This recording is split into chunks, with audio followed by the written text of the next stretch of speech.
Àwọn ìtàkùn ọ̀nà wọn kì í pọ́nmọ́ sí pẹ̀lú wọn máa sọ́mọ síwájú gbẹ̀rẹ̀ ní. Ibi mo gbé ti yan orí mi, ibẹ̀ lọ́tà ò lè mọ̀ o, ìwé ńlá o, onírú wẹ́wẹ́ o.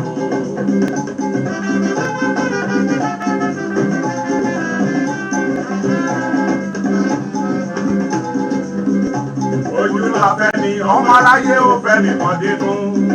Ẹni afẹ́ làmọ̀ àwọn ẹni tó fẹ́ ní o. Ẹbí lè dání, ọ̀rẹ́ lè dání, ọmọ lè dání, ìyàwó lè dání. Àmọ́ orí ẹni ní pé ní, òrìṣà ní pé ní bí orí òsì o. Ibi mo gbé ti yan orí mi o. Ibẹ̀ lọ́tà ò lè mọ̀ o,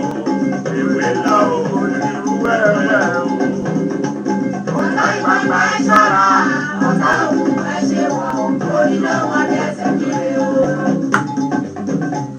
Ẹ bá gbé náà lérí, ẹ bá ṣẹlẹ̀ yẹn máa yá. Ikú ẹgbẹ́ wọn nípa, ikú àpapọ̀ sílẹ̀ òwe máa débi tí kò rí rẹ o. Alájọmọ̀ rẹ̀ aláṣọ ìdẹ́gbẹ̀jẹ̀, aṣọ kẹrẹ́.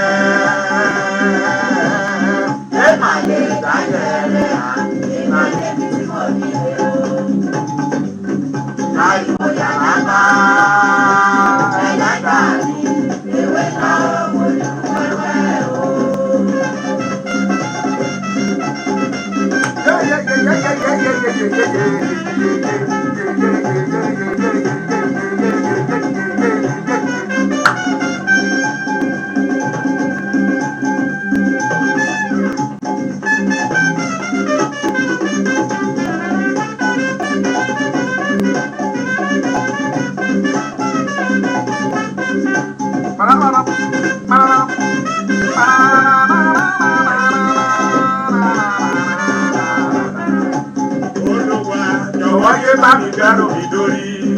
bóyí sáyé mi mo kún síṣẹ́ òjò mi o. Káyé mi tòrò, ọ̀nà mi tòrò bẹ́ẹ̀. Ìtàkùn tó ní kéde má tóbi o. Èmi àfi ṣe bàtà lọ bẹ́ẹ̀ ni. Ìgbà ẹranko, wọn kì í dènà dẹkùn abárí délé ní ìwọ Ìlédùmarè o. Èwe ńlá o, onírú wẹ́wẹ́ o.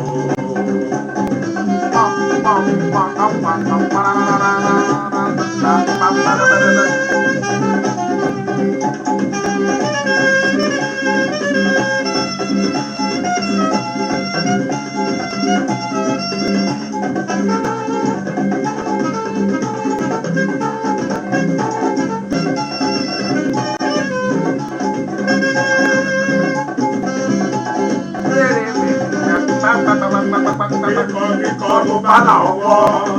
nílà mọ́ bá làwọn jù. Láyé mo bá wọn àgbàgbà mẹ́jọ lọ́nà méjì wọ́n forí lórí ọ̀gbàgà. Mo ní nítorí kíni, wọ́n làwọn olùdúró tí lórí eré kìkì lórí eré mèrè ó bàjẹ́. Àwọn làwọn àtàyè ọ̀dọ̀ kọ́, àwọn adọ́mọ bíbí ìpalẹ̀, wọ́n kọ̀ làwọn wọ́,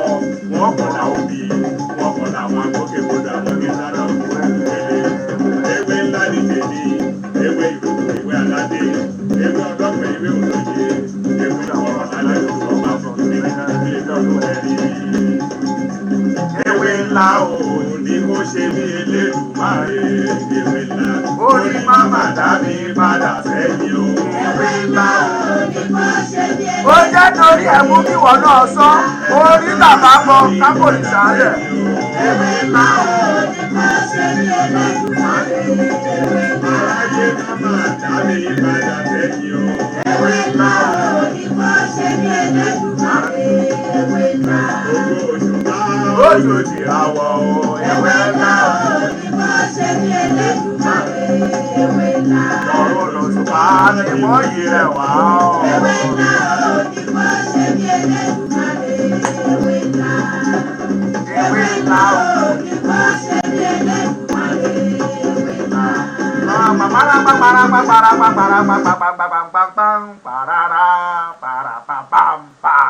Ó ti ń dùn mọ́ yín.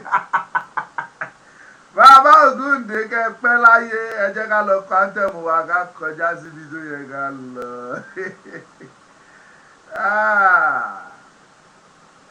Ladies and gentlemen, the national anthem of the newly formed Ududuwa Nation.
Mo dúpẹ́ pẹ́ òkun. Want instant notifications for every purchase?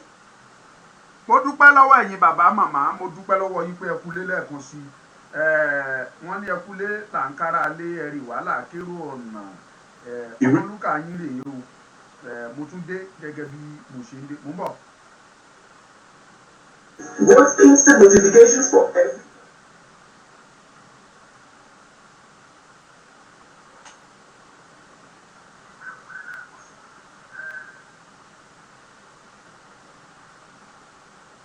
mo kí yín o ẹ̀yin tí ẹ wà pẹ̀lú wa ní Facebook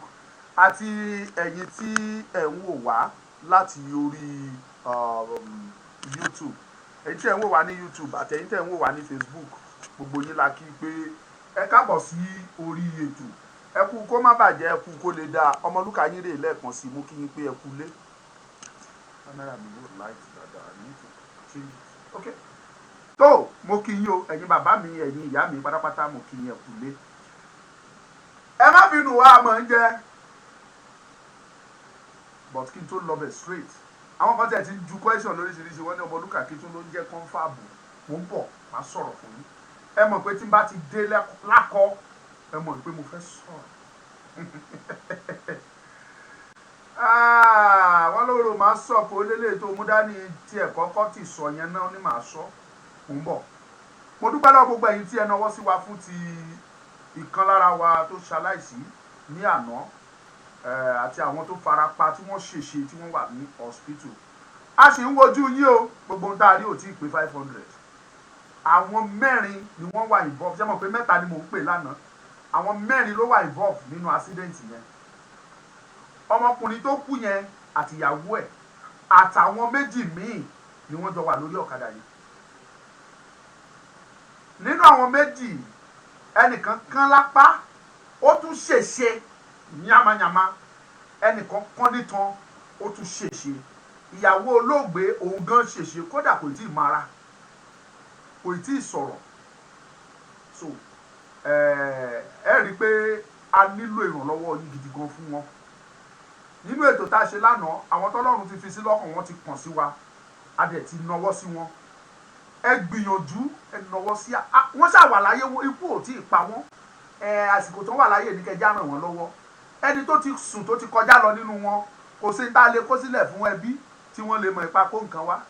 òun fún ẹbí ló lè mọ̀ but òun ò mọ̀ mọ́ so àwọn tó wà láyé ẹjá ràn wọ́n lọ́wọ́ ká lè fún wọn ní ìtọ́jú tó ṣe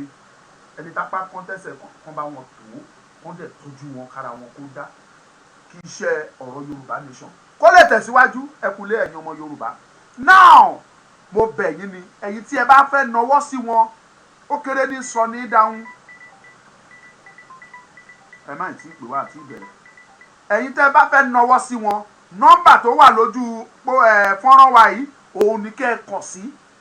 pé send me the account kì í ṣe àkáǹtì Ọmọlúkà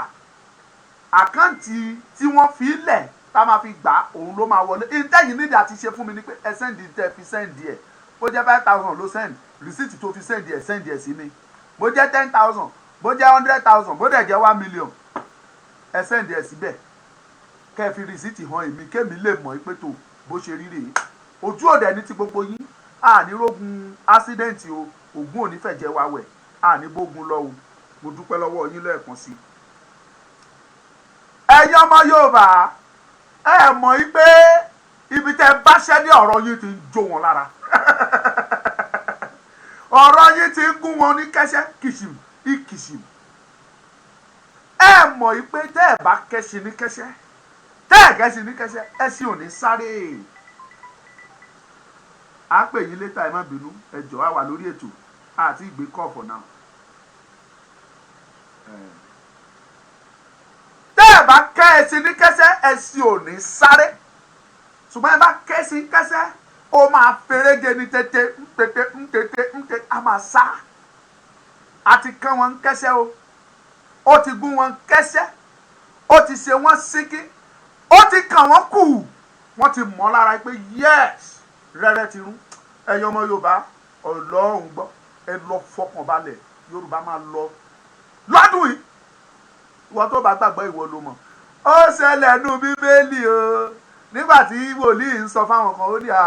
ní ìwò yìí ọ̀la yìí ó ní wọ́n á dẹ̀ bẹ̀rẹ̀ sí ní ta korobá gàrí kan ó ní wọ́n á bẹ̀rẹ̀ sí ní ta ní 20 naira o ẹni yẹn wá bú sẹ́rìn ó ní tó bá rí nǹkan sọ ó ní wàá tiẹ̀ sọ nǹkan míì ó ní wọ́n tó ti mutí yóò ìwèrè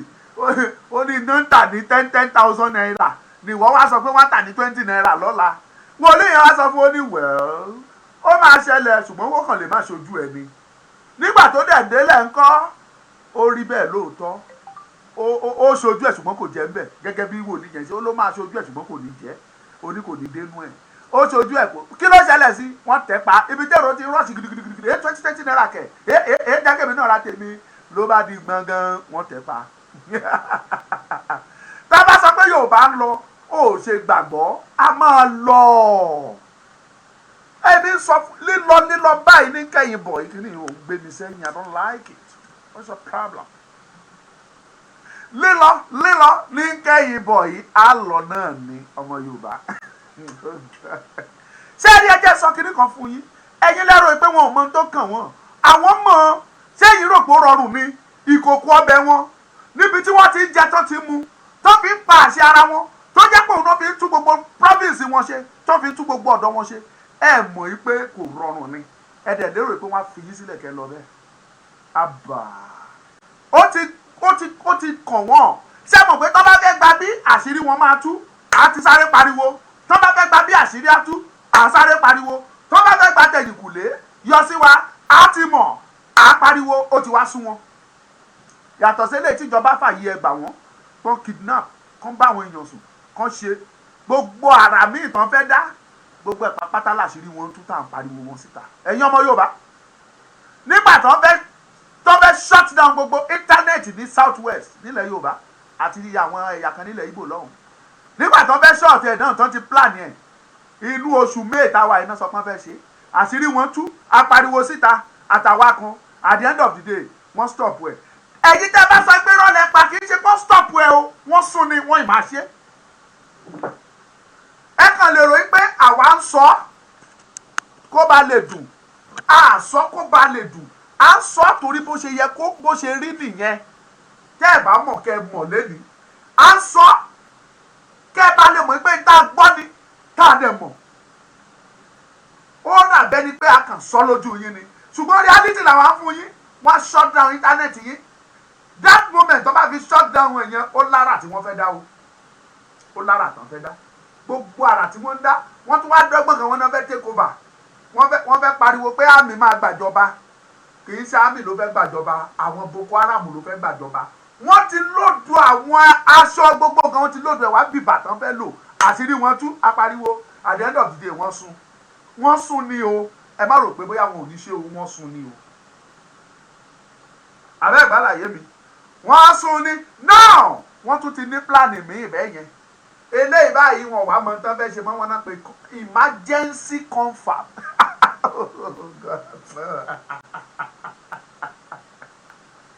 emergency confab kí tiẹ̀ ní confab gan-an kò yé mi bóyá confederation of fabrication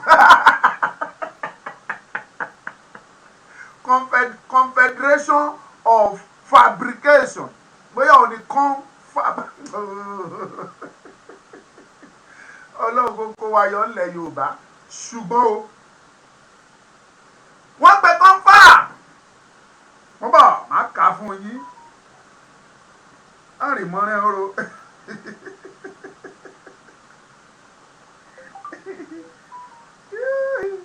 wọ́n bọ̀ wọ́n ní emergency national political confab on the constitutional future of Nigeria is set to hold in Abuja on Thursday, 12th of May 2022, with popular constitutional reforms and a credible 2023 election on the card. Prime Business African Report. Ebo, what is a confab? Kí ni confab? Àpérò gbogbo ẹ̀yà tó wà ní ilẹ̀ Yorùbá. Àpérò gbogbo ẹ̀yà tó wà ní ilẹ̀ Yorùbá òun náà mean by confab.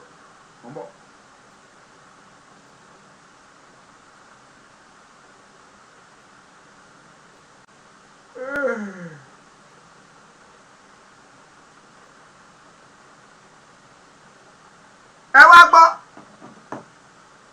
tẹ́ ẹ bá gbàgbé confab kan wà tó ṣe láyé Jonathan àwọn kan pariwo pé kán lọ implement confab yẹn yín tẹ́ bá sọ bẹ́ẹ̀ ẹ̀ mọ́ tẹ́ ẹ sọ ni o torí kò sí ọ̀nà tó fi pé ìran Yorùbá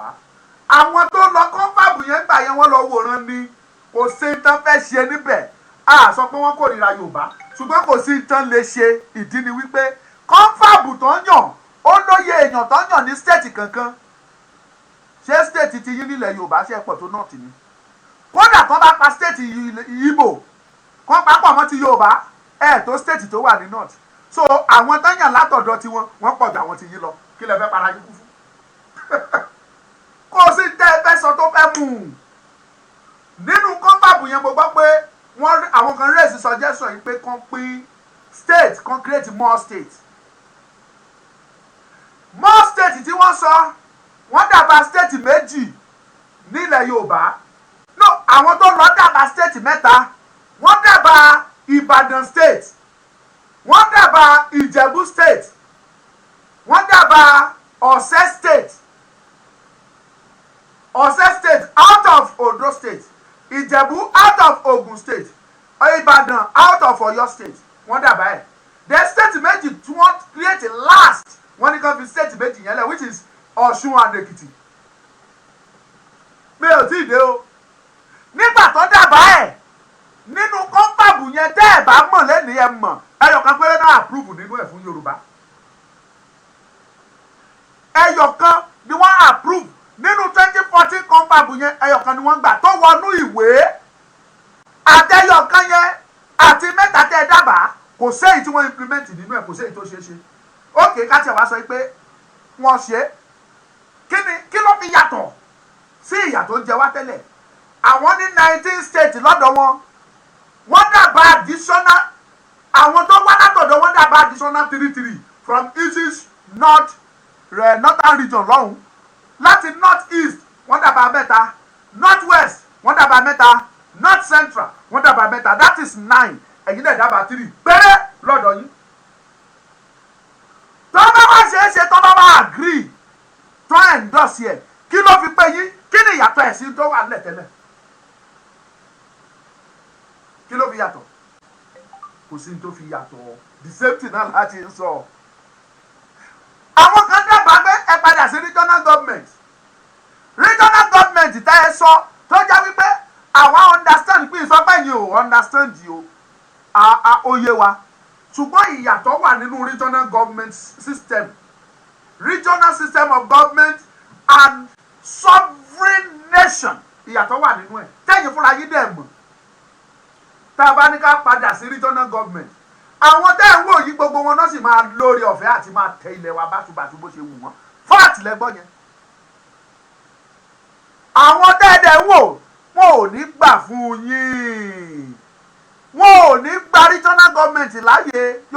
ìlú mi wọn lẹ́ni tí yóò bá jàdú itan kì í rápá gbà ẹni má jàdú pótan yìí ráká gbà káti ẹ̀ wá agree pàtì ẹ̀fẹ́ wá gba regional government lọ́wọ́ yín pé ibi pẹlẹbẹ la ti ń jọ ọ̀lẹ̀ a fẹ́ gba regional government ẹ̀yin ọmọ Yorùbá regional government tán fẹ́ fún yín tí ò ní ságbára lọ́wọ́ yín ẹ jẹ́ kí n tún sọ fún yín wọ́n àwọn kan ń sọ̀rọ̀ through federalism kan dá power padà fún gbogbo state tí ò lè ṣeé ṣe táwọn ará bí ò ní gbà fún yín ìkòkò ọbẹ̀ wọn ìkíní kò pé wọn torí wọ́n mọ̀ pé tán bá ṣe kò sọ́nà tó fẹ́ fi pé wọn láéláé ìkejì regional government kò pé wọn tó bá pé wọn kò sọ́nà tó fi pé wọn àkọ́kọ́ wọ́n ní kẹ́ padà sí true federalism kò lè pé wọn láyé nígbà tí a bá ní kí gbogbo state máa mójútó nǹkan bá rí ó mì pé epo tó wà ní Rivers State la máa mójútó epo wọn epo tó wà ní Bayelsa la máa mójútó èyí tó wà l'Ondo State Ondo á mójútó gbogbo àǹfààní àlùmọ́nì tó wà l'Èkó Èkó á máa mójútó kò ní lọ sí Àbújá mọ́ àti seaport gbogbo Èkó lá máa ní nǹkan wọn kò ní lọ Àbújá mọ́ ókè ẹ sọ fún mi bó ṣe fẹ́ pé wọn seaport tí wọ́n ní director 17 níbẹ̀ tó jẹ́ wípé nínú 17 yẹn 14 nínú wọn is from the north mẹ́ta tó kù òní Yorùbá àti Ìgbò ni wọ́n jọ pín mọ́ra wọn lọ́wọ́ oh God ẹ wá ní kán gbà fún yín wọn ò ní gbà true federalism they will never allow such ó yẹ kẹ́ mọ̀ ìyẹn dúró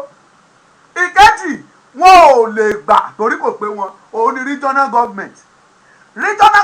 yẹn ni pé kí a padà sírú ìjọba tí wọ́n ń ṣe nígbà bàbá Awólọ́wọ̀ ìjọba tó ń ṣe nígbà tí bàbá Awólọ́wọ̀ tó ń ṣe premier of Western Region tó fi introduce free education tó introduce first television tó introduce first university tó introduce free health care tó introduce gbogbo ẹ̀ irú ìjọba yẹn wọ́n ní ká padà sí ìyẹn ni pé gbogbo ilẹ̀ Yorùbá pápátá a máa ṣèjọba kan lọ́tọ̀ láyé ara wa wọ́n ní ká padà sí ẹjọ́ tá a bá sọ bẹ́ẹ̀ ìyẹn ni pé gbogbo ilẹ̀ Ìgbò wọ́n á máa dájọba wọn ṣe bóyá àwọn south náà wá wá ní grace wọ́n á wá tún máa dájọba ara wọn ṣe láyé ìgbà bàbá Awólọ́wọ̀ àwọn wà lára ilẹ̀ Ìgbò ni wọ́n wà wọn ò dá dúró ọ̀nà wo ló fẹ́ fi pé wọn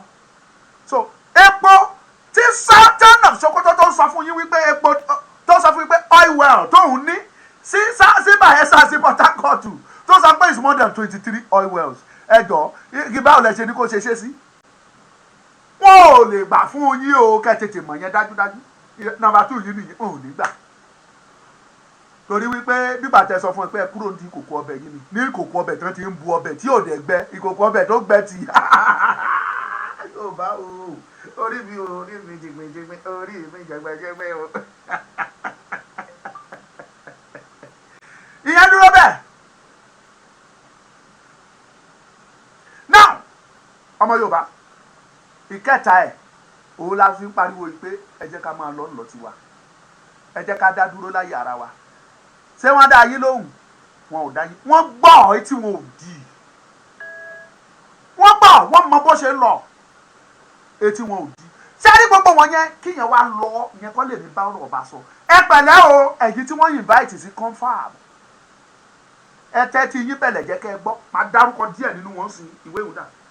bó ni mo ti ẹ̀kọ́ sí good mo ti rí díẹ̀ nú ẹ̀. orí mi o ọwọ́ lórí mi o orí mi yé ọwọ́ ìkókó la fi ń wọ́gi orí mi yé o mo bọ̀ máa ka àwọn díẹ̀ lára àwọn tán pèsè fún yín President Muhammadu Buhari is expected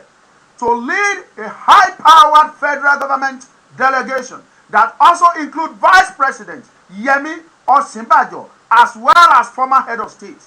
Senate President, Speaker House of Representatives and Governors,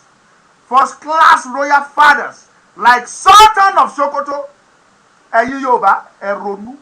kí ló dé tó sọ pé like Ọọ̀ni of Ifẹ̀ anyway yẹn ò tiẹ̀ wá tún mí ní lọ́dọ̀ tèmi wọ́n ní like Sultan of Sokoto wọ́n sọ fún yín directly pé Sultan of Sokoto is more powerful, is more competent, is more recognized than ọba ilẹ̀ Yorùbá kankan ni o why ìtàn dárúkọ ọba ilẹ̀ Yorùbá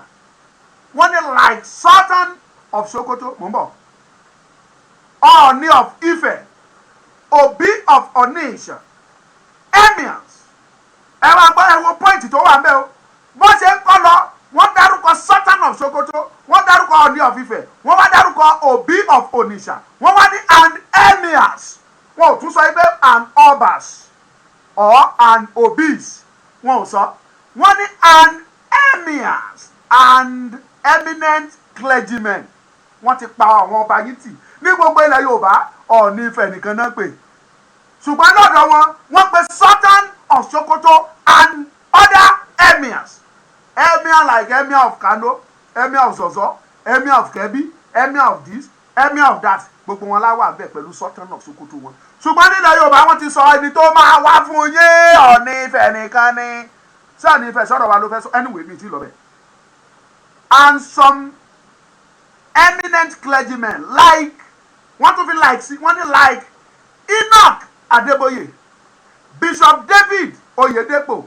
and others have been listed as fathers of the day at the event. Wọ́n ò ṣe ní ṣe fathers of the day. Hey, rẹ́rẹ́ fẹ́ rún. Oh my goodness. Wọ́n tún wá sọ wípé lead speakers at the event include Major General T.Y. Danjuma, retired, Professor Ben Nwabueze, Chief Edwin Clark, Ango Abdullahi, Ayo Adebanjo, Tanko Yakasai, Audu Ogbe, Chief Afe Babalola, and Dan Sulaiman. Ẹ jẹ́ point ibẹ̀ yẹn fún yín. Wọ́n ní lead speakers. That means àwọn tán máa dìídì sọ̀rọ̀ jù níbẹ̀. Wọ́n ẹ wá wo àwọn tán mú wá láti north. Ìtẹ̀mí ń pariwo fún yín kò yé yín ẹ má pín mi sọ pé dandan kò kàn ayé tẹ́lẹ̀tẹ́lẹ̀ ní màmá pariwo ẹ pé ètò yẹ kí ló kàn mí pẹ̀lú bóyá ẹ pín. Ẹ má pín àwọn tọ́rọ̀ mi fẹ́ kan ọ̀rọ̀ mi ń kàn wọ́n inú mi ti ẹ̀ dùn pọ́rọ̀ mi ń dọ̀dọ̀ wọn. Ẹ wá wo àwọn nọ́ọ̀tì tó wà ń bẹ̀ o Major General T.Y. Danjuma ó di 1, Ango Abdullahi ó di 2, Tanko Yakasai ó di 3,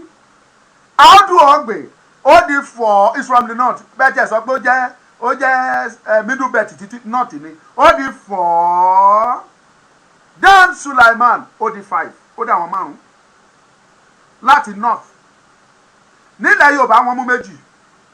that is Afe Babalola àti Ayo Adebanjo nílẹ̀ Yorùbá ní ilẹ̀ Igbo wọ́n mú Ben Nwabueze ó di 1 àti Edwin Clark ó di 2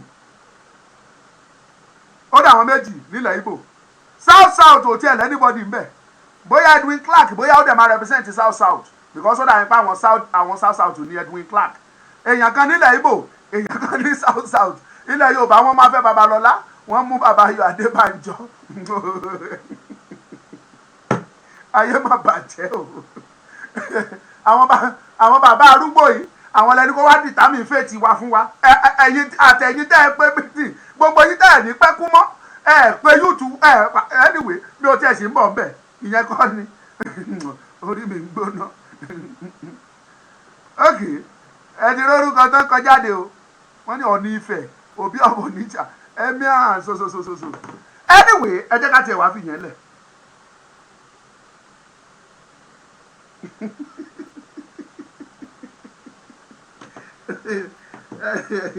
Hey, this one for you. Ṣé ẹ rí ẹ jẹ́ ká wá sọ̀rọ̀ tọ̀rọ̀ fúnra wa àwọn tí wọ́n invite sí emergency confab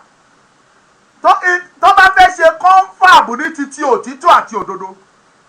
wọ́n á ti fún wọn ní oṣù kan àbí méjì ni wọ́n á ti fún wọn ní notice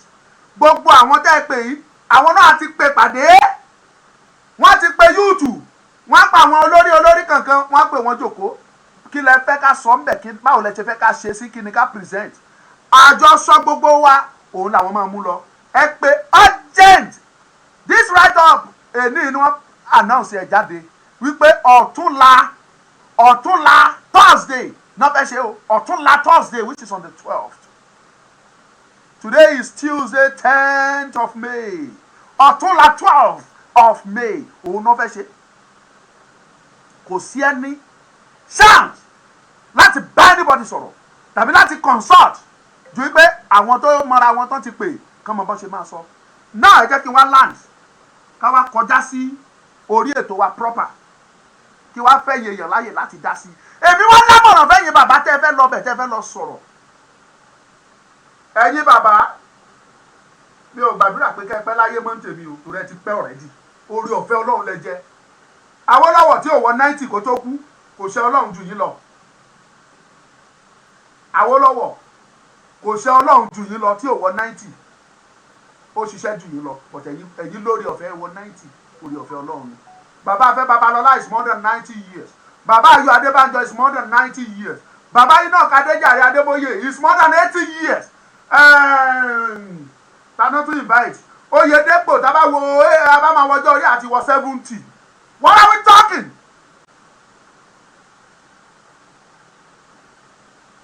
kí là ń gbé tá à ń jù tẹ́ bá lè invite Gbajabiamila is not representing the youth, is not a youth.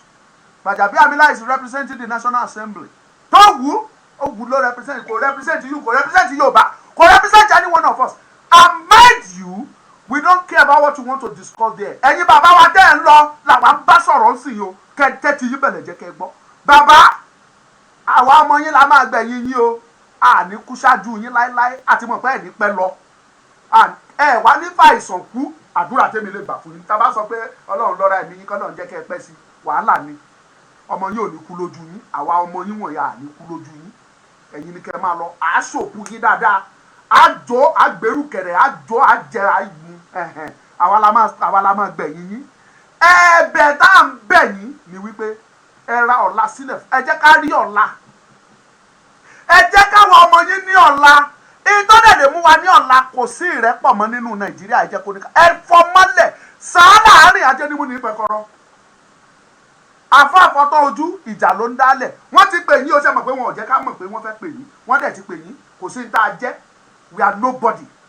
ẹ̀yin ni wọ́n rí wọ́n pè ó wọ Ọlọ́run tó ṣe bẹ́ẹ̀ ni àjọtáláyé ti dáyé lọ Ọlọ́run ti ṣerú ẹ̀ ó wà ní Bíbélì ó wà ní Kùránì kéèyàn kan jọ dáadáa ju ẹnìkan lọ àbínú pé wọ́n ṣe pè yín àníkà má ṣe kọ́ńfà bù yín ṣùgbọ́n orí kan ṣoṣo ní gbogbo wa pariwo níbẹ̀. There is no more unity in this country. All we want is Yoruba people want to live. And tí Biafra tó bá wù wọ́n kán lọ bẹ̀ kán má sọ̀rọ̀ báwọn fẹ́ lọ kò kan yé Yorùbá fẹ́ lọ. Ohun táwa ọmọ yín sọ fún yín nìyẹn yín bàbá. Bàbá Oyedepo ṣe ẹgbẹ́ àbẹ́ ẹ̀gbọ́. Pásítọ̀ Oyedepo ẹgbọ́n àbẹ́ ẹ̀ dáhùn we want to live Yorùbá ń lọ èyí tá a ṣe nú Nàìjíríà ṣẹ́ẹ́rí ẹ̀yin lẹ̀ ń ṣe yán bí ọkà o tá a bá pín tó ní kálukú wà ń ti ẹ̀yìn ò ní ká má ṣe pọ̀ o ìyẹn ò ní kí Yorùbá má lọlẹ̀ Haúsá o ìyẹn ò ní káwọn Fúlàní má wọlẹ̀ Yorùbá o òfin la máa tẹ̀lé tá a bá dọ̀dọ̀ wọn tó bá ní ká má mu tí a ní mu àwọn ọmọ wa ń lọ Dubai náà kò sáyọ tí mímu ní Dubai wọn ò dẹ̀ ní débẹ̀ kọ́ kọjá àyè wọn ara àwọn ọmọ Yorùbá tó fẹ́ràn ẹran ẹlẹ́dẹ̀ tán fẹ́ràn láti máa jẹ àwọn ọmọ Yorùbá ń lọ sí wọ́n lọ Mẹ́kà tán lọ ń ṣiṣẹ́ bẹ̀ tí òun ṣe àjìnà torí ẹ̀ lọ wọ́n lọ bẹ̀ tán lọ ń ṣiṣẹ́ wọn ò ní dábàá láti lọ ra ẹlẹ́dẹ̀ kan dẹ̀ máa jẹ òfin ìlú wọn ni wọ́n dẹ̀ ń tẹ̀lé òfin tá a bá fi lélẹ̀ lórílẹ̀‐èdè Yorùbá Fúlàní tó bá fẹ́ wá tẹ̀ lófin wa gẹ́gẹ́ bí àlejò tó dé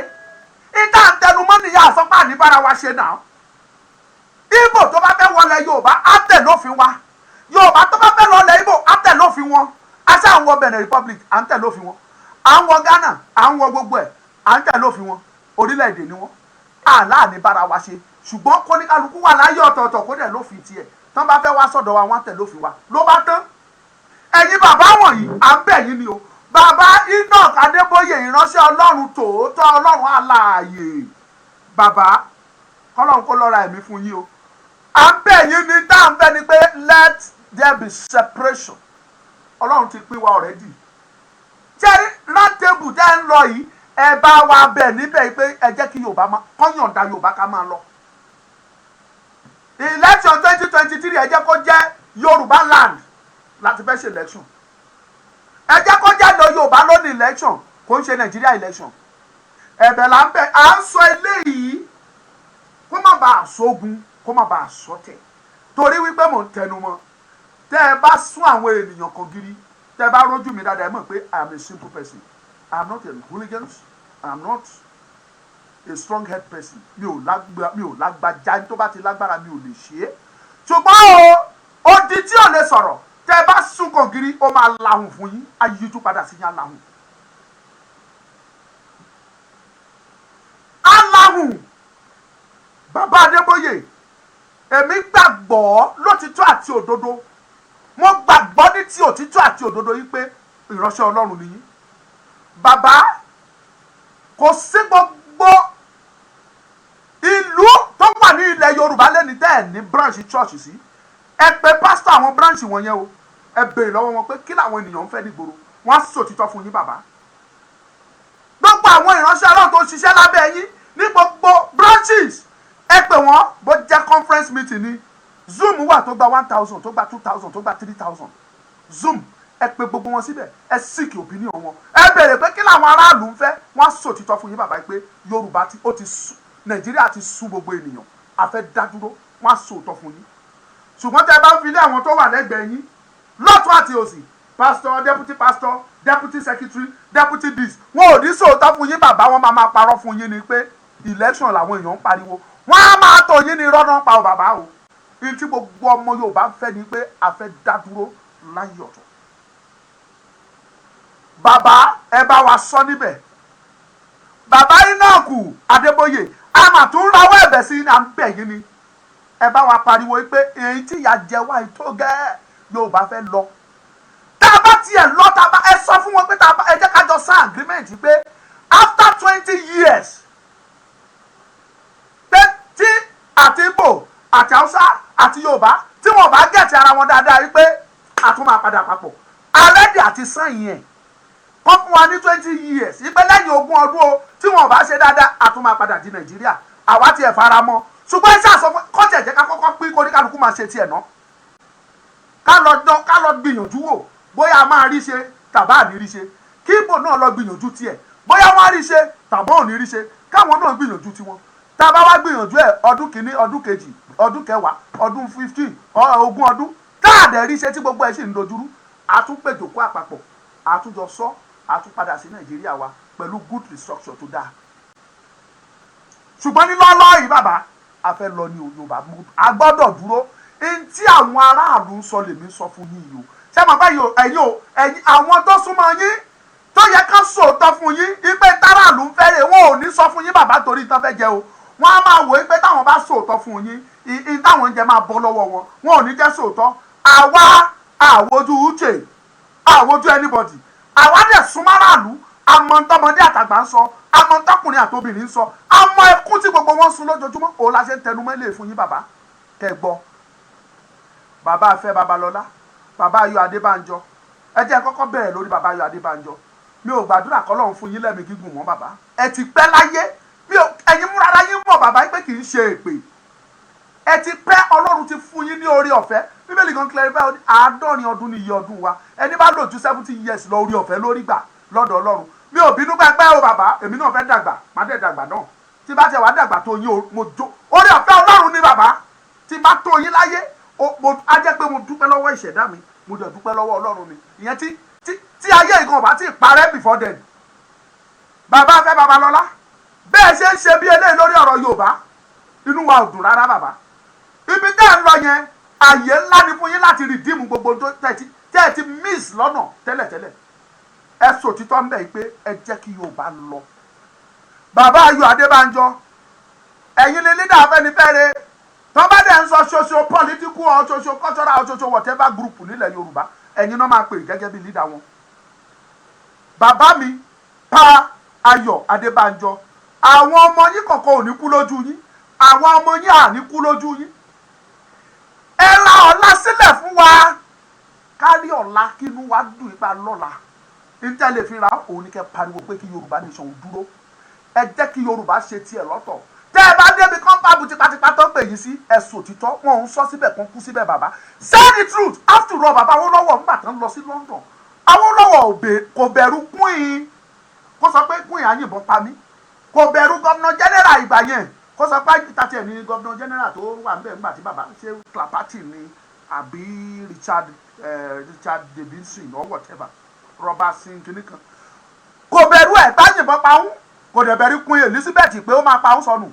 bàbá sọ̀rọ̀ ó ní Yorùbá fẹ́ lọ ẹ̀ná òró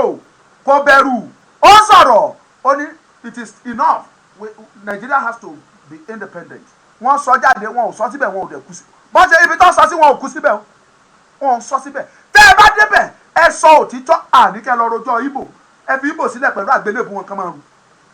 ẹ ti Yorùbá lẹ fẹ́ lọ ṣe ẹjọ́ ẹ̀yin tẹ́ ẹ bá mọ rírì tí mò ń sọ yìí ẹ gbọ́dọ̀ má pín ètò yìí kẹjẹ́ kó kan àwọn tó yẹ kó kàn lára ẹ gbọ́dọ̀ má pín kẹjẹ́ kó dé ọ̀dọ̀ àwọn tó yẹ kó dé ẹ̀bẹ̀ lèmi bẹ̀ gbogbo yín o àtẹ̀yìn ti YouTube àtẹ̀yìn ti Facebook ẹ pín dáadáa kẹjẹ́ kó rìn bàbá Ayọ̀ Adébánjọ àdúrà tẹ́mi ń gbà fún yín ni pé ìwọ̀nba tó kù láyé yín ẹ ní fi àìsàn lò bàbá nínú ara líle àti ọ̀rọ̀ lẹ máa fi lò èwo lógún káṣẹ máa gbàdúrà ẹ̀mí gígùn mọ́ kò sọ̀rọ̀ ẹ̀mí gígùn ẹ fi yẹn lẹ̀ bàbá ẹ ti gbìyànjú ipa tàbí nígbàgbé yín mọ́ láéláé òun ládìí kẹ́ ṣe àwa ọmọ yín wọ̀nyí awọ wájú báyà àrí ọ̀la ẹ fi àyè ọ̀la sílẹ̀ fún wa nígbà táwọn ò bá ní ọ̀la àwọn ọmọ táwọn wá ń bí kọ́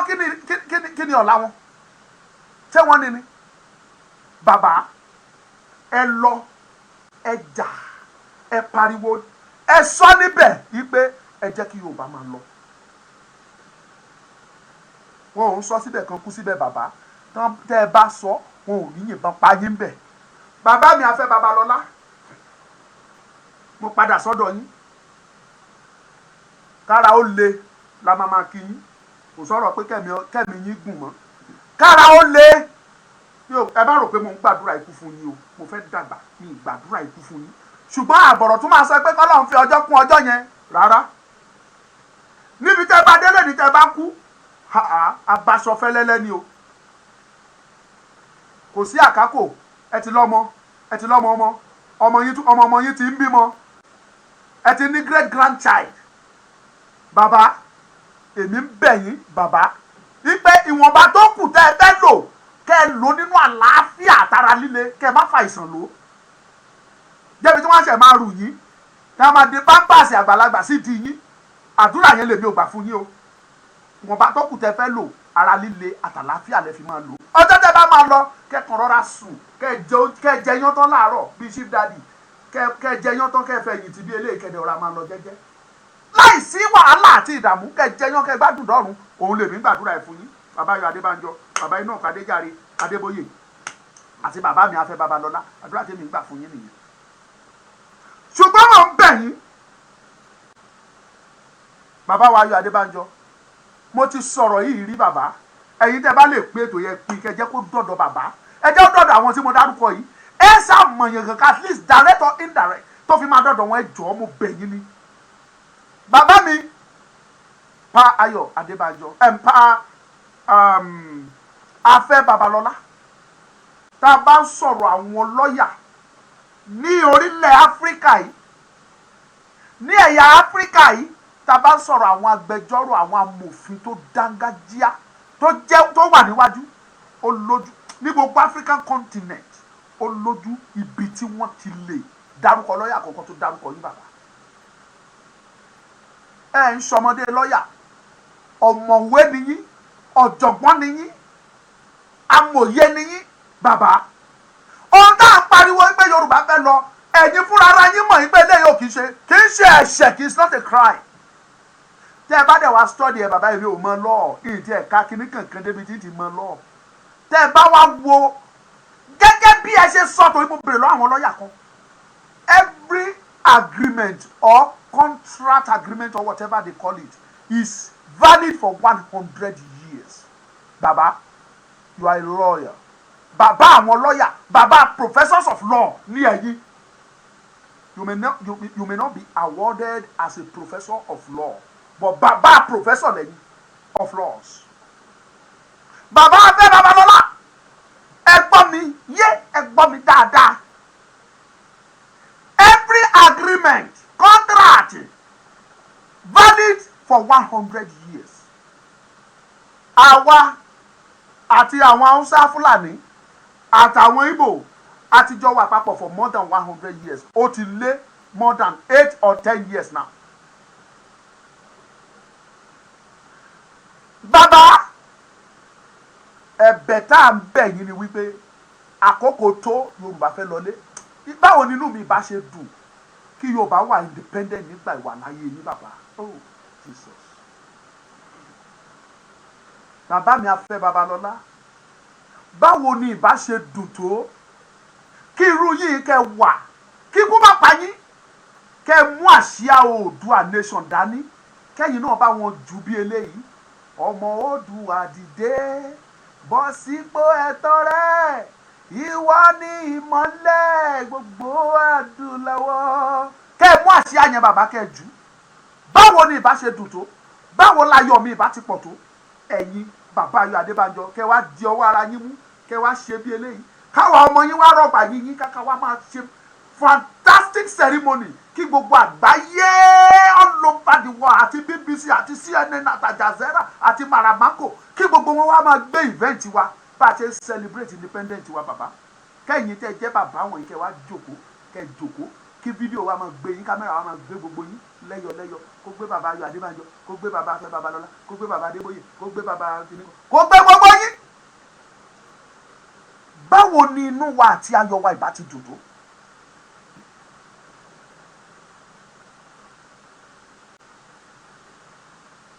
Bàbá mi afẹ́ Babalọ́lá tẹ́ ẹ bá débẹ̀ lọ́jọ́ Thursday wọn ò ń wí síbẹ̀ kan kú síbẹ̀ bàbá ẹ sòtítọ́ òtítọ́ ló máa ń sọ ènìyàn dòmìnira ẹ̀yin fúnra ara yín mọ̀ àyàfi tí ẹ bá kàn ń pẹ̀kọ̀rọ̀ nìkan ẹ̀yin fúnra ara yín mọ̀ pé kò sí tó jẹ́ Nàìjíríà mọ́ Nigeria is done Nigeria is finished no unity no nothing so far kí ló wá fẹ́ ṣe yín dẹ́ ní sòtítọ́ let the Yoruba people go. Bàbá ọ̀wí bẹ̀ kan kú bẹ́ẹ̀ o mo bẹ̀ yín ni ẹrú ọ̀la wa ẹrú ọ̀la àwọn ọmọ wa a bẹ̀ yín nítorí tọ́lọ́run ni kí ni ìrètí àwa tá àti ẹ̀mí kankan tá àríbi sá lọ ṣé báwọn kan sì rí Mediterranean Sea wọ̀ àwọn kan sì rí desert wọ̀ àwọn kan rí Libya wọ̀ àwọn tá kú síbẹ̀ ibo la fẹ́ sá lọ bàbá at the end of the day kò sórílẹ̀-èdè tá gbà wá mọ́ bàbá ibo la fẹ́ lọ things are hard nǹkan nira ó lé kókókókókókó ọ̀pọ̀ ń pé nǹkan lé kókókókó àtún àlàáfíà ò tún sí no security no food nothing so far ìlú òyìnbó ò ṣe é lọ bó fẹ́ lọ Amẹ́ríkà wọ́n ní kó máa wá 20 kó máa wá 5 million kó máa wá 3 million bó fẹ́ lọ Canada wàá máa wọ́wọ́ ńláńlá ni bó dẹ̀ débẹ̀ iṣẹ́ ẹrú ni wàá ṣe ọmọ ẹlẹ́rọ wa ń ṣe fún bàbá mi bàbá kí ló dé kí ló ń ṣẹlẹ̀ with your level of understanding and education bàbá ẹ mọ̀ ìpè tí Yorùbá bá dúró ọ̀nà wo ni ìyá fẹ́ fi jẹ́ ìran Yorùbá bàbá àánú ṣe mí fún ìran Yorùbá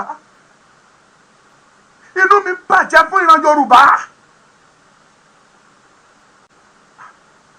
ẹ jọ̀ọ́ bàbá ẹ fi ọ̀la sílẹ̀ fún wa ẹ tẹ́ pẹpẹ ọ̀la sílẹ̀ fún wa káwa náà rí nǹkan fi sílẹ̀ fáwọn ọmọ kí ni hope fún ìran Yorùbá in the next 10 years kí ni hope ìran Yorùbá kí ni ìrètí fún ìran Yorùbá ẹ jọ̀ọ́ ẹ̀yin olóríire èèyàn ẹ pín ètò yìí ẹ kàn bá mi pín ẹ jọ̀ọ́ mo ń bẹ̀ yín ni ẹ pín ẹ jẹ́ kó débi tó bá yẹ kó dé ẹ jẹ́ kó débẹ̀ bàbá ẹ̀yin bàbá wa bàbá yọ Adébánjọ afẹ́ Babalola bàbá wa Adéjàre bàbá ẹ rí pé mi ò sọ̀rọ̀ lọ́dọ̀ ni mi ò sọ̀rọ̀ lọ́bẹ̀ mi ò dẹ̀ ní kàn sọ lórí ẹ̀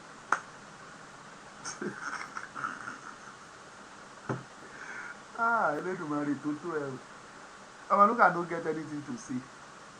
ẹ̀fọ́ nílẹ̀ jẹ́ kó lọ bàbá gbogbo Yorùbá ní Ọ̀ọ̀ni bàbá gbogbo Yorùbá lọ ni mi ò ní kàn sọ ẹ jẹ́ kán lọ wá kọ́lọ́hún kó sọ wọn lọ kó sọ wọn bọ̀ àwọn ò tí ẹ ń ṣàlejò bẹ̀ wọ́n ti ń lọ bẹ̀ dáadáa.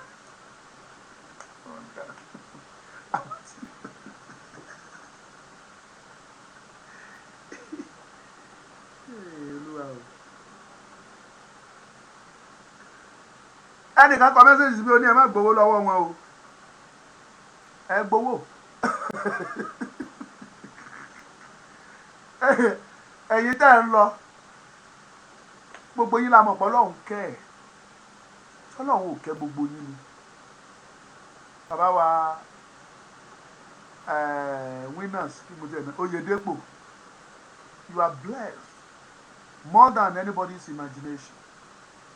bàbá Adeboye Ọlọ́run kẹ́ Ọlọ́run bless you. God did not bless you because you are a pastor or you are a man of God.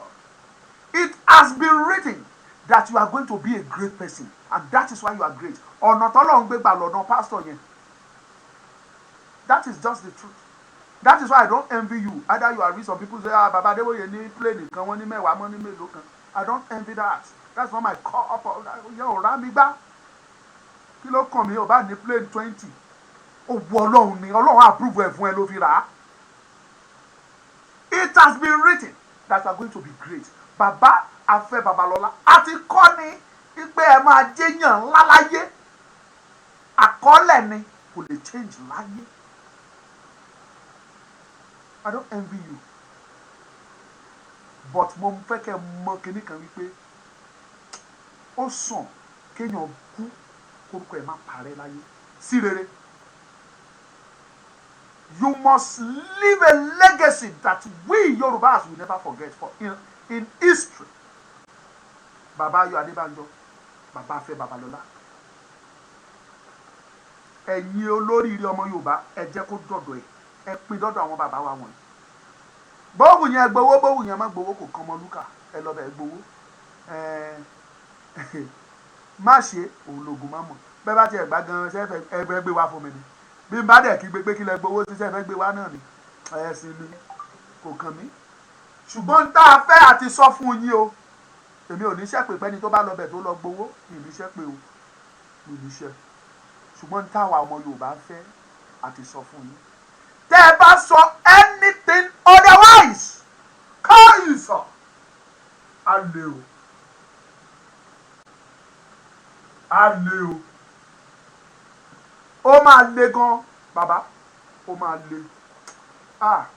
Ọlọ́run ò ní jẹ́ kí ìjà ó ṣẹlẹ̀ nílẹ̀ Yorùbá. Ọlọ́run ò ní jẹ́ kó ogun ó ṣẹlẹ̀ nílẹ̀ Yorùbá. Ẹ kíyèsára, abẹ̀yìn ni o. Ẹ̀bẹ̀ là ń bẹ̀ yín. Tógun bá máa ṣẹlẹ̀ àwa fúnra wa la máa kọ́kọ́ kọjú ìjà síra wa. A máa kọ́kọ́ kọjú para wa nípakípa ni.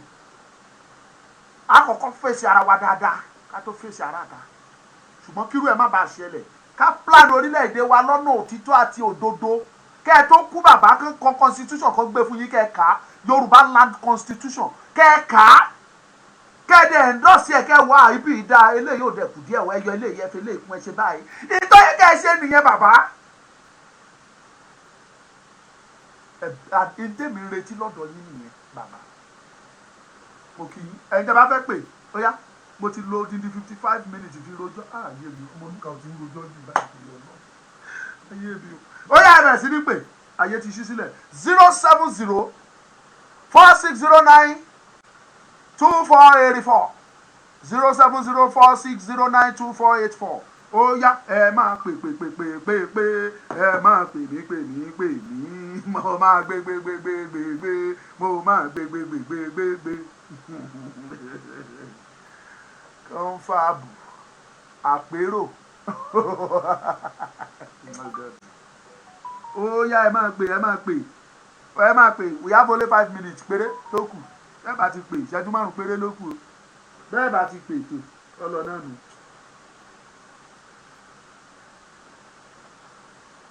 ó yá o ẹ pè ó ẹ pè ó. èmi ti gíbu mẹ́sẹ̀gì mi o Adékẹ́mi Alábí.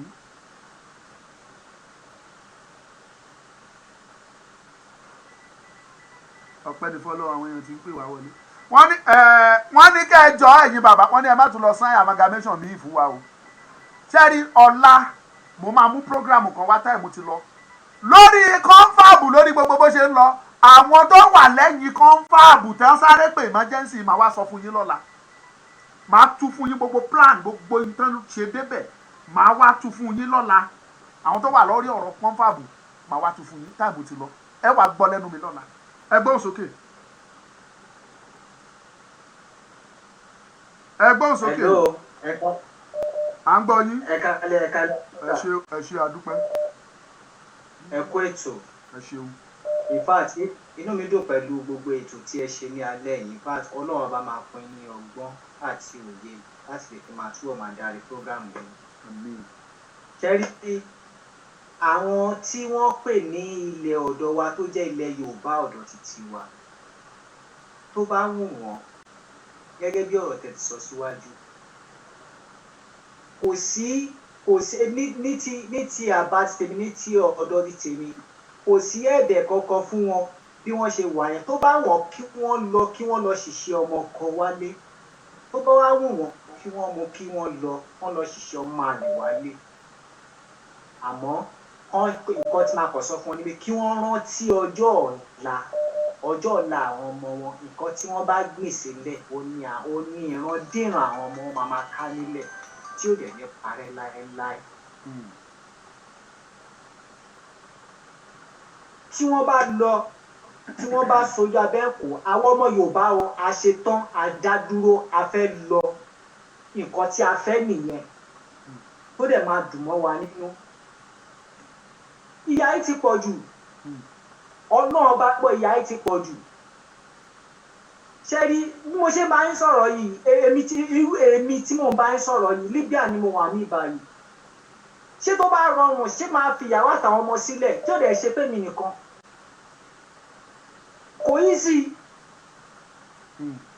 nínú ọ̀gbẹ́rẹ̀ lámúlágbà wọnú ìlú yìí nǹkan tí àwọn tó wà nínú ìlú yìí tí wọ́n válù nǹkan tí wọ́n válù nínú nǹkan tí wọ́n rí nínú ìlú wọn òun ni wọ́n fi ṣe nǹkan tó dá sí inú ìlú wọn. epo lásán ordinary 1 litre is 15 naira per litre níbí báyìí mo fi káábà mo fi ṣẹlẹ̀ rí 40 litre tí a ṣì lọ rà ní ilé epo 600 naira Nigeria money. wọ́n dẹ̀ ń ṣe nǹkan tó mo tó tán lórí ọ̀rọ̀ epo wọn lórí epo wọn tí wọ́n ní tí wọ́n ń tà òun ni wọ́n fi ń tún ìlú wọn ṣe. orílẹ̀-èdè tí wọ́n ò níjọba ń bẹ̀ o wọ́n ò níjọba there is no government in Libya láti gbà sí Gaddafi ti kú. prime minister lásán ni wọ́n kàn prime minister ni wọ́n ní nísìnyí. ẹ wo in fact mo pe àwọn èèyàn mi lẹ́nu àwọn tó jẹ́ ọ̀rẹ́ mi mo pè wọ́n lẹ́nu yìí ó ń sọ̀rọ̀ bí nǹkan ṣe hard gidi gan omi ń jábọ́ lójú mi kan ká mo ní agbára tó bẹ́ẹ̀ ni in fact ó ń ṣe ló ṣe pé kí wọ́n máa bọ̀ mí báyìí ìyà ẹ ti pọ̀ jù wà láìta lásán mẹ́rin Brazil wa àwọn tí wọ́n pè lọ́hùn tó bá wù wọ́n kí wọ́n lọ ṣìṣẹ́ ọmọ kan tó bá dẹ̀ wọ́n kọ́ lọ ṣiṣẹ́ ọmọ àlámọ́ kọ́ ṣàmọ́ ni pé nǹkan táwọn bá ṣe lẹ́nu yìí ọ̀rọ̀ tán ni tó bá di lọ́la mi ní sọ ju bẹ́ẹ̀. ẹ ṣe afẹ́lòmí láàyè ẹ ṣeun. ó dàbọ̀. ẹgbọ́n sókè à ń gbọ́ yín. ilé pọ̀ fún yẹn. à ń gbọ́ yín ẹ ṣe o. ẹ kú ètò. ẹ ṣe gan adúpẹ́. Ọlọ́run wà fún yín ṣe o. àmì o. èmi bọ́dà yín àbúrò yín ẹ̀gbọ́n yín láti Germany. ètò tẹ́ ṣe lálẹ́ yìí fa òun mi dùn gan-an Ọlọ́run àtúmọ̀ máa fún yín lágbára. ṣe rí àwọn bàbá mo wo ọkàn tí bàbá yẹn sọ ní last week ní bàbá Babalola yẹn mo fi gbé irú bàbá yẹn nínú àwọn ọ̀rọ̀ tó sọ ó dà pé òun náà ti ń rí comfort irú comfort bẹ́ẹ̀ ni wọ́n fẹ́ lọ yìí ẹ̀bẹ̀ náà làwọn àbẹ̀ wọ́n ikọ̀ jọ kọ́ bá wa sọ fún wọn pé àṣìmọ́ à ń lọ torí kò sí gbogbo gbogbo wa táwa ń lo ìbò náà gbogbo wa náà là ń gbẹ̀gbẹ̀ láti padà sílé àtẹ̀dúwà lamẹ́ríkà àtẹ̀dúwà Germany àtẹ̀dúwà London gbogbo everybody ló ń ṣẹlẹ̀ wá sí because ìyàrá jẹ́ ń bí ẹ̀rọ ìka fún wa à ń ṣerú ni ẹrú là ń ṣe ń bí ó kọ̀ yàtọ̀ sí ti Nàìjíríà ni so ẹ̀bẹ̀ tá a bẹ̀ wọ́n náà ni pé kẹ́yìn tẹ̀ wá lé náà lè máa sọ fún wọn pé kó jọ à ń fẹ́ lọ ni à fẹ́ wọn Nàìjíríà mọ́ because wọn Nàìjíríà kò benefit anybody èmi tí mo bá yín sọ̀rọ̀ ìyàwó àwọn ọmọ ọwọ́ Nàìjíríà going to 10 years now ìfojú rí àwọn ìṣòro ọmọ ṣe láyé nìyẹn so ẹ̀bẹ̀ tá a máa bẹ̀yìn náà ni pé kẹ́yìn náà tẹ̀ wá lé gẹ́gẹ́ dúró dé láti yẹ kí wọ́n mọ̀ pé ìlọ là ń lọ a ò fẹ́ ní tiwọn Nàìjíríà a ò fẹ́ ní tiwọn Nàìjíríà Ọlọ́run àfún iṣẹ́ o ẹ kú ètò. ẹ ṣé mo dúpẹ́ bóyá ẹ jẹ́ kí a gba ìpè kan tàbí méjì sí káràndọ̀ fẹ́ mọ̀ pé mi fẹ́ kéjò mi pẹ́ àwọn tó bá fẹ́ wò kán lè rí wò bóyá ẹ gbóhùn sókè. ẹ kálẹ̀ bàbá mi. ẹ ṣé mo dúpẹ́. ní ṣe lásì. àṣẹ Èdùmàrè. ẹjọ́ ní àmọ̀ràn program tẹ́ ṣe àárẹ̀ interest náà ṣùgbọ́n àwọn orú àwọn bàbá tó ń pè lọ yẹn ẹjọ́ ṣé orú àwọn bàbá tó yóò ní àwọn nọ́mbà wọn tó pé láti lè tún fún wọn nímọ̀ràn pé nǹkan báyìí ni a fẹ́ gẹ́gẹ́ bí ìmọ̀ràn ọmọ kékeré ìtàdọ̀ mi ká lè mọ̀ pé orú àwọn bàbá yẹn orú àwọn bàbá Akíntóyè àwọn bàbá Adéníran àwọn bàbá tá a mọ̀ pé wọ́n já síwájú fún wa tán ní àǹfààní láti lè lọ gbọ́n orú wọn máa ní contract wọn contract kọ́ dẹ̀ sọ wọn pé àwọn ọmọ wa nǹkan bàbá àti evidence ni wọ́n fẹ́ o torí pé kí ni lórúkọ Jésù ní tún padà bọ́ sínú oko ẹrú mọ́ kọ́tọ́ àwọn bàbá ilé bá tún lọ kọ́sọ́ àwọn bàbá tó pé àmọ́ inú wọn náà wájú àlè kọ́sí ní oníkálukú ló mọ ní ara wọn ní ó mọ ní ara àmọ́ náà àdèmọ̀ wọn pé gbọ́n tábà rí ọ̀rọ̀ wọn tó bá lè ṣí wọn létí pé nǹkan bàbá ni àwọn ọmọ Yorùbá fẹ́ lórúkọ Jésù àníṣe lásán ọlọ́run àdẹ́gbà Yorùbá fà mìíràn tó yẹ pé àdẹ̀ní jagun lórúkọ Jésù. ẹ ṣé mo dúpẹ́ àníri ju báyìí lọ lórí ètò ànígbé kọ̀ mọ́ torí àkókò a ti lò more than 1 hour so lówó tẹ̀yìn tẹ wà ní diaspora ẹ máa ń wíṣì kí programu yẹn máa lọ kó máa lọ èmi náà fẹ́ bẹ́ẹ̀ ṣùgbọ́n kò sówó Nàìjà tí bá data tí mo ṣe ní tí ò ti pé 5 days báyìí 20,000 naira tí mo ṣe ó ti fẹ́ẹ̀ tún ló bá dọ̀là sàmà ó ti notify mi ló bá máa dọ̀là ló bá di pínpín ẹgbọ́n sókè ká fún yín ní grace yẹn kẹ́ sọ̀rọ̀. Hello, ẹ kálẹ́ ọmọ Lucas ẹ kálẹ́ o. ẹ ṣeun adúpẹ́ o. ẹ kú iṣẹ́ takuntakun tẹ̀ ń ṣe o. ọmọ Lucas ẹ ṣe gan-an nǹkan tí program yìí mò ń gbádùn ẹ̀ gan ni o. ẹ jọ̀ọ́ àwọn ní nǹkan tí a fẹ́ sọ kò ju wípé ṣe mọ́ ṣe Nàìjíríà mọ́ enough is enough ṣe Nàìjíríà mọ́ Buhari kò sí problem fún wa Buhari ló fa gbogbo wàhálà tí ó wà nílẹ̀ yìí Buhari ó bá ìlú yẹn jẹ́ ní dáradára òṣì ó bà Nàìjíríà jẹ́ ó wá gbé wa ó wá fi wá sínú problem ó wá ń wò wá bí ẹni tí kò lọ́pọlọ àwọn òbíkọ́ gbogbo tó wò lọ́pọlọ ó wá ń wo àwa tó kù bí ẹni tí ò lọ́pọlọ dáradára tá a fi ṣe lórí enough is enough àṣemọ àwọn tó dẹ̀ ń lọ yẹ kọ́ mọ̀ wípé kọ́ ṣọ́ ara wọn o àmọ́ tí wọ́n bá lọ ṣe ń di stupid àmọ́ lọ àbẹ inú ilé wọn àmọ́ máa sún ní kọ̀ọ̀kan ni ẹnì kọ̀ọ̀kan wọn àmọ́ máa sún ilé wọn ní kọ̀ọ̀kan ni àṣemọ́ ó ti sú wa àwátàwà nílùú òyìnbó kan àgbádùn ara wa enough is enough tí wọ́n bá lọ síbẹ̀ lọ sọ ọ̀sọ̀kùsọ àṣemọ́ ni no restructuring nothing àṣemọ́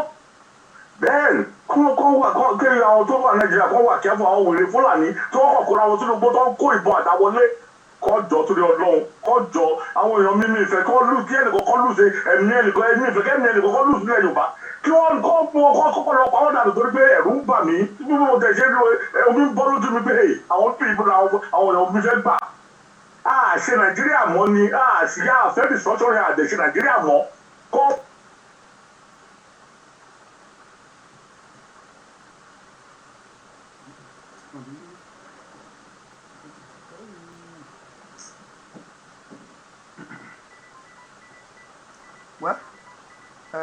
a ní lè gba ìpè yìí mọ́ adúpẹ́ lọ́wọ́ ọmọdé àti àgbà, adúpẹ́ lọ́wọ́ ẹ̀yin bàbá wa pátápátá, adúpẹ́ lọ́wọ́ ẹ̀yin màmá wa tẹ́ ti dúró tì wá látàárọ̀ lórí ètò yìí wípé ẹ ṣeun wa o, ẹ kú àdúró tì wá, ẹ kú kó má bàjẹ́ o, lágbára Ọlọ́run.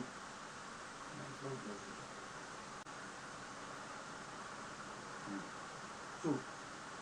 ní agbára Ọlọ́run, ní ògo Ọlọ́run, a lè parí gbogbo ẹ̀ lénìí, à ń bọ̀ lọ́la. Mo tún wá fẹ́ rawọ́ ẹ̀bẹ̀ sí yín lẹ́ẹ̀kan sí ẹ̀yin olóríire tí ẹ bá ń gbọ́ ètò wa. Hello ẹ gbóhùn sókè, à ń gbọ́ yín. Ó yá ẹ sọ̀rọ̀.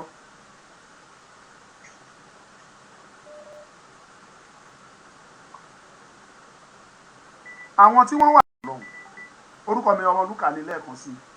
Ayọ̀ la tún máa fi pàdé nípa ìfẹ́ olùgbàlà, kò lè sí nǹkan. Ẹ̀yin tí ẹ bá fẹ́ fún wọn ní nǹkan gẹ́gẹ́ bí mo ṣe sọ, nọ́mbà tí mo fi sójú fọ́nrán yẹn ò ní kẹ́ ẹ pè 07046092484, kò pọn dandan kẹ́ ẹ pè, ẹ kàn mẹ́sẹ̀gì mi pé send the account for the victims. Tẹ bá ti sọ bẹ́ẹ̀ yẹn á ti yé mi, màá fà àkáǹtì tí wọ́n fi ń gbà á, màá fi ṣọwọ́ sí yín. Kì í ṣàkáǹtì Ọmọlúkà o. Ẹ̀yin tẹ́ ẹ̀ fún Ọmọlúkà ní nǹkan ẹ bá fẹ́ fún mi, ẹ má dáwọ́ ẹ̀ dúró, ẹ dákun o, iná ni mo fi ń rìn lọ́tùn lósì o, ojú òní tì mí o, ẹ dákun ẹ má dáwọ́ rẹ dúró o. Ẹ ṣé mo dúpẹ́, ọ̀la la tún máa pàdé. Àṣírí kan máa tú lọ́la tí mo máa wá tú fún yín lẹ́kùnrẹ́rẹ́. Ẹ jẹ́ ìfẹ́lẹ́ tó kù sílẹ̀ dọ̀la. God will bless you all. Oòduà á gbè wá o, àṣẹ Èdùmàrè.